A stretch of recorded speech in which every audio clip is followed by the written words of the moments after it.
Hi friends, இன்றைக்கி வந்து Vaikasi Visakam. So வீட்டில் வந்து நம்ம என்னென்ன செஞ்சுருக்கான்னு சொல்லிட்டு வாங்க பார்க்கலாம். வெள்ளை சாதம் செஞ்சுருக்கேன்.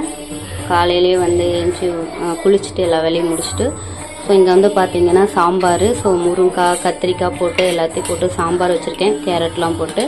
நெக்ஸ்ட்டு வந்து பார்த்திங்கன்னா அது பாப்பா அவங்களுக்கு வந்து சட்னி அரைச்சி வச்சுருக்கேன். அடுத்து வந்து பார்த்திங்கன்னா அது வந்து கூட்டுன்னு சொல்ல மாட்டேன், நூக்கலோட பொரியல். ஸோ இவ்வளோ தான் பண்ணியிருக்கேன். பசங்க காலையில் வந்து டிஃபன் வந்து எல்லாம் ரெடி பண்ணிட்டேன். ஸோ நான் இன்றைக்கி வந்து விரதன்றதால நான் வந்து மதியமாக தான் சாப்பிடுவேன்.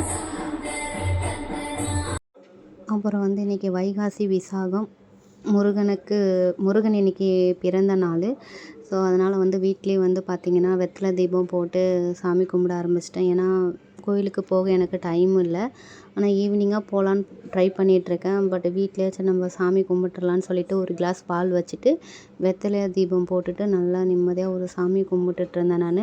அதுக்கப்புறம் வந்து பார்த்திங்கன்னா பசங்களையும் காலையிலே குளிக்க வச்சுட்டு அவங்களும் வந்து சாமியை கும்பிட்டுட்டு சரி அவங்களுக்கு வந்து பார்த்திங்கன்னா டிஃபனும் வந்து அவங்களுக்கு கொடுத்துர்லாம் அப்படின்னு சொல்லிட்டு அவங்களுக்கு டிஃபனும் ஏஞ்சி வந்து சாப்பிட்டுட்டு இருந்தாங்க.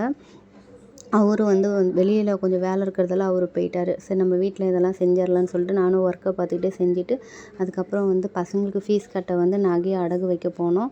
ஸோ நகையை அங்கே பக்கத்தில் இருக்க பேங்க்குக்கு போயிட்டு நகையை வந்து அடகு வச்சுட்டு, ஏன்னா பசங்களுக்கு இன்னும் எதுவுமே பண்ணலை. இன்னும் எப்படி சொல்கிறது, நான் ஜூன் 4ஆந்தேதி ஸ்கூலுன்னு சொல்லியிருக்காங்க. இன்னும் பசங்களுக்கு எதுவுமே நான் ப்ரிப்பேர் பண்ணவே இல்லை.